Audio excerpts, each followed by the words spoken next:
What is the story behind this spooky training hall? There isn't a single window and the entrance is through a compressed airlock. And what secret is hidden in this North German moor? What lies below the ground in waist-deep water? Jan Schwiderek explores these lost places. Our first stop is in the east of Berlin. In the middle of the forest at a place called Kienbaum, the GDR's elite athletes trained before the fall of the wall. What hardly anyone knew, they even went underground. I'm standing here in the former GDR's most secret sports hall, located in a bunker underground, but nevertheless, it went up to 4,000 meters in altitude. That doesn't sound very logical, but it's true.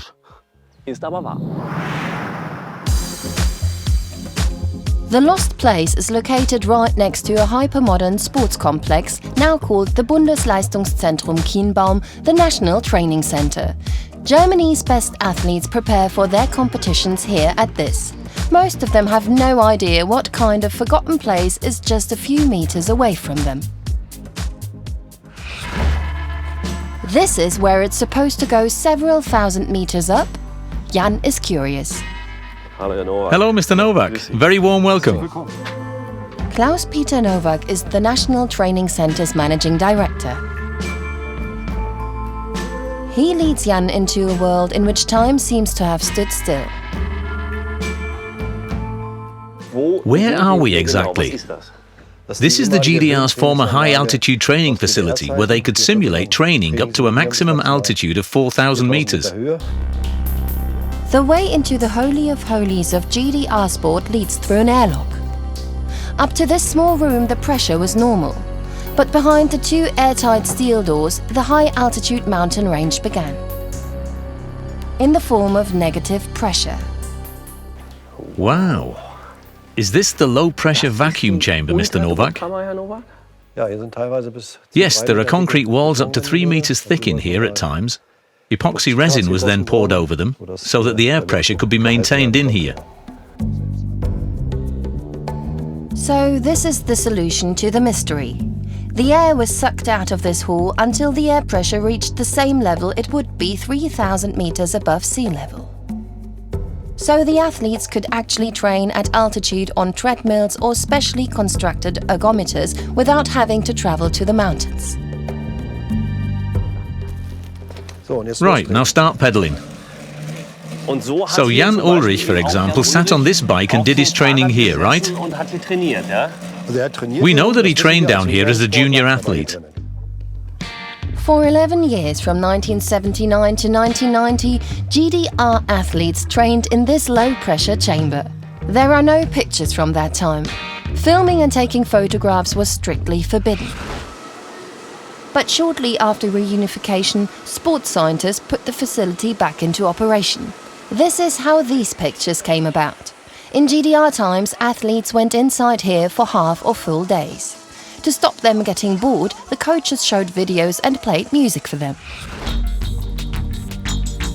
The tapes for this are still in the so-called control room right next door.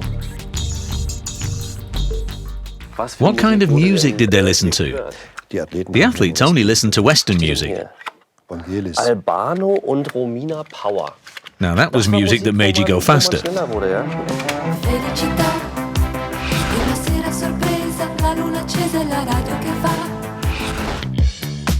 Andreas Dittmer also trained in the low-pressure chamber at the age of 17. The canoeist still remembers the lock process well.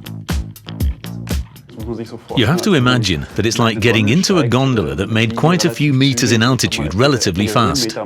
And that puts pressure on your ears, on your eyes somehow. Do you feel it in your body? On your ears mainly. It's like taking off in a plane. You always have that feeling of pressure. And then it went up to altitude. Constructed because the GDR had neither its own mountains nor the money for training camps abroad. There was even an extra hall for the canoeists. What is it? This is the canoeing pool where we did our training sessions on the water.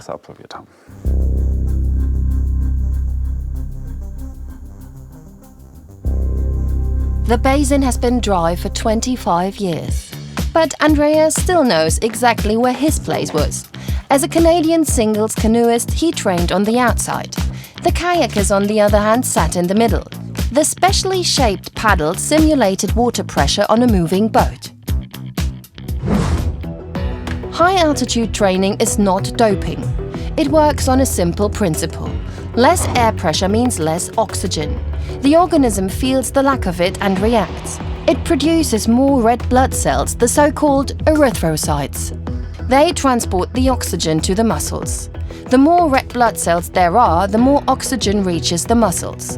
The result is a completely legal improvement in performance for athletes taking part in a competition afterwards. Go on, Andreas, quicker! How big the effect of the low-pressure chamber actually was on Andreas Dittmer's career is difficult to estimate. But it definitely didn't do him any harm. He was an 8-time Canadian singles world champion and won Olympic gold 3 times in a row. Our next lost place is in London near Husum, in the middle of the Schlichtinger Moor. Between fields, trees and bushes, a few bent pipes jut out into the landscape, along with strange concrete pedestals and mysterious dilapidated air shafts. At this very spot, 40 years ago, espionage was carried out, but not up here, down there. This man will take Jan underground. Uwe Puschke, former staff sergeant. From here he listened to the enemy in the east for over 20 years.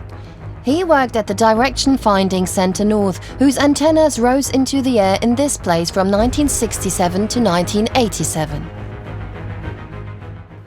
What did this antenna system look like in the 70s? Yes, there were 2 antenna circles. The inner one was 8 meters in diameter and the outer one 20 meters. With the help of these antennas, the men from the Marine Telecommunications Center 713 targeted radio communications in the east. The whole thing was, of course, top secret. Could one say that you were a spy?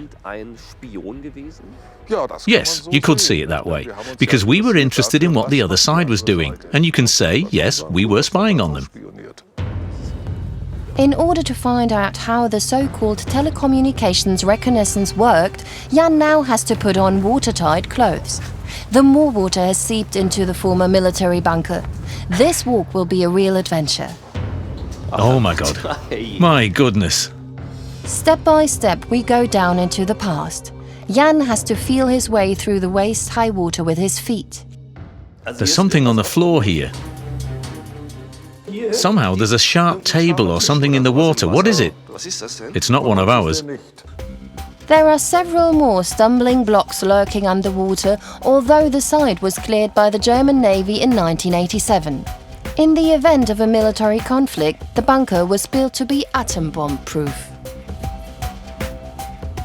This is now the pressure lock for decontamination, and quite macabre.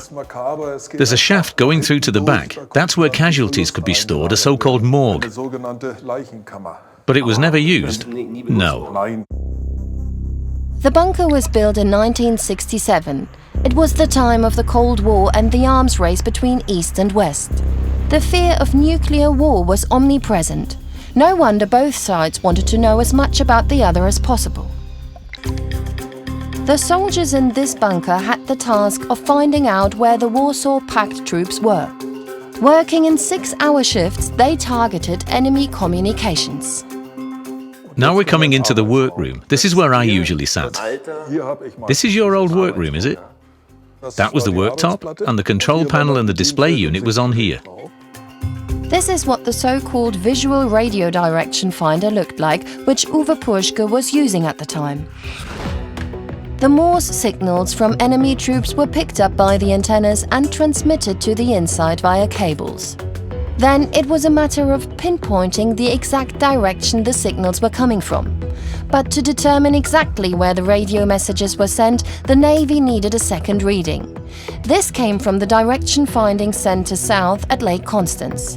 Wherever the bearings crossed had to be where the enemy was located. At the time, it was all top secret. Today, the bunker is a forgotten Cold War side that nature is only slowly reclaiming.